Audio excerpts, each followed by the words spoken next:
Israel's Iron Dome is getting a powerful reboot with a massive laser defense system. While Iron Dome is incredibly powerful and is regarded as the most successful short-range ballistic defense in the world, the system is not without its faults. High cost for interceptor missiles, falling debris, and the ability to become overwhelmed are all factors that bring down its overall effectiveness. But what if there was something that could fix these problems and more? Fortunately, Israel has already been working on it. Ever since Israel's Iron Dome system reached operational capability in 2011, Israeli citizens have felt a great sense of relief. With tens of thousands of successful intercepts over the years, the system, with its series of interceptor missiles, air defense radar sites, and complex algorithm designed to assess what threats to shoot down and which ones to let go, has been a mainstay in both Israeli defense strategy and domestic politics. But despite the great success of this system, it's not without fault. One of the biggest faults has been the cost, with just one interceptor missile costing the Israeli taxpayers between $50,000 to $100,000 each. Their peace of mind is costly.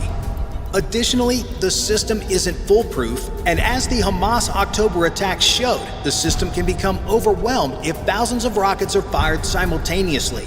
However, these issues are not new.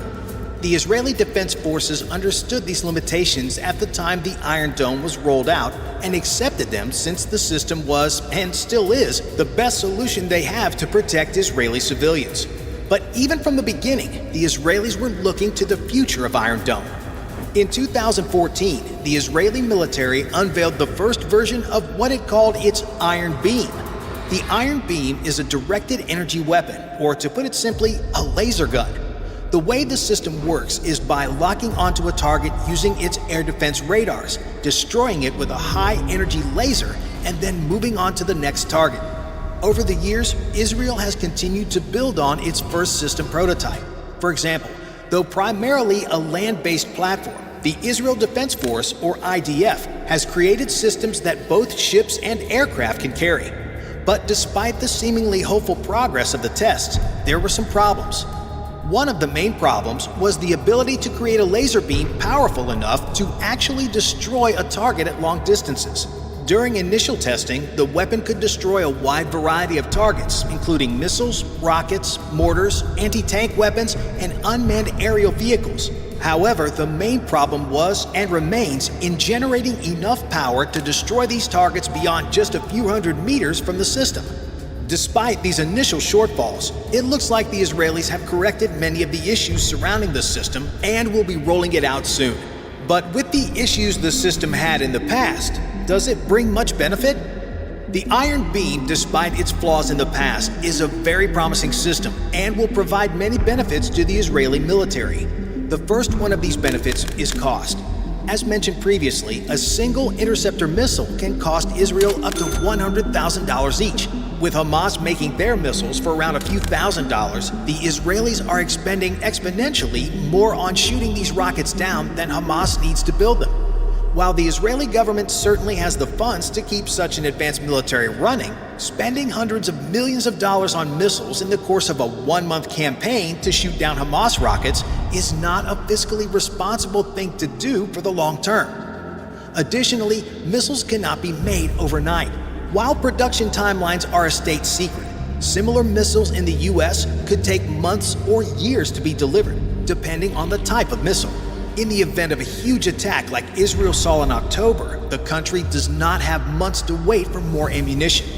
Because of the use of electricity in the weapon, the Iron Beam has a very low cost to shoot down a missile. While estimates vary, the Iron Beam, according to a former prime minister, can shoot down a rocket for around $3.50 worth of electricity. Though others say the cost as little as $1 or maybe as much as $2,000 worth of electricity when considering other factors. But the fact remains that the Iron Beam is much cheaper than the Iron Dome can ever be. Regarding ammunition, the use of electricity is another benefit since the magazine size is practically unlimited. For the Iron Dome, ground-based interceptor launchers are loaded with missiles that fire at threats the system deems worthy of a missile. But in the event of a mass barrage of rockets, mortars, and drones, the system will start to let some threats go through and use its resources to take out the most dangerous threats. With an unlimited magazine size, the Iron Beam can take out all threats regardless of what it is and where it's going. Additionally, Israeli troops need not worry about having to reload the launchers under fire, since this process is not slow at all. Having electricity take out the targets also has the benefit of limiting collateral damage.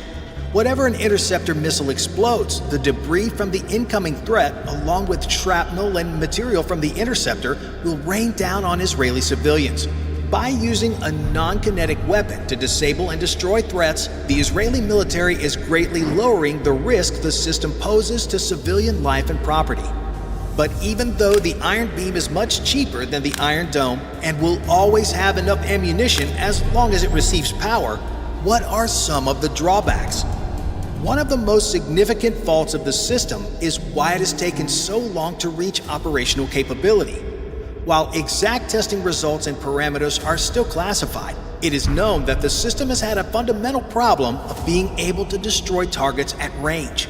The problem that Israeli engineers had to solve was getting enough energy locked onto a target long enough to destroy it at ranges comparable to the Iron Dome.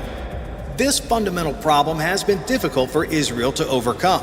Because of this, the Israeli government partnered with the American company Boeing in 2022 to jointly develop the system even further.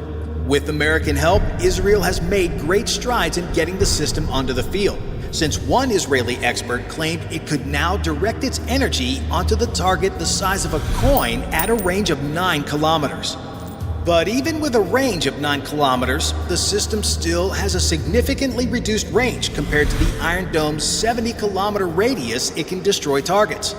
Because of this, Iron Beam batteries would have to be placed closer inside Israeli cities, which could expose civilians to unnecessary risks should the system fail to shoot something down. The weapon could also be set up closer to Hamas, but would expose it to terrorist counterfire. Another negative is the weather. Because the system needs to preserve as much energy of the laser as possible to take out the threat, foul weather has proven to make the system ineffective. Heavy rain, thick clouds, fog, and sandstorms all work to dissipate the laser's energy. With less energy, the effective range decreases overall. Though the Israeli government has fixed the range issue, they have admitted that bad weather still causes the system to be ineffective. But in lieu of these flaws, Israel is still moving ahead with pressing this system into service. So what does it look like now and in the future? After technological breakthroughs occurred within the past year, the Israeli government has decided to operationally test the system for the first time in combat. While Israeli troops have been fighting in Gaza for the past few weeks, the government quietly set up systems along the perimeter of the Gaza Strip in late October. Several videos have been posted online purporting to show operational shootdowns of Hamas threats, but these have all been proven to be fake. So even though there have not been any confirmed reports of an operational shootdown yet, the system is guarding the perimeter of the Gaza Strip. It is likely to have already shot something down with the amount of fire Hamas continues to pour into Israel, but only time will tell once the war is over. However, this conflict will likely speed up the deployment of the system to maybe next year versus 2025, when it's currently slated to be officially integrated into the Israeli air defense network. Bye for now.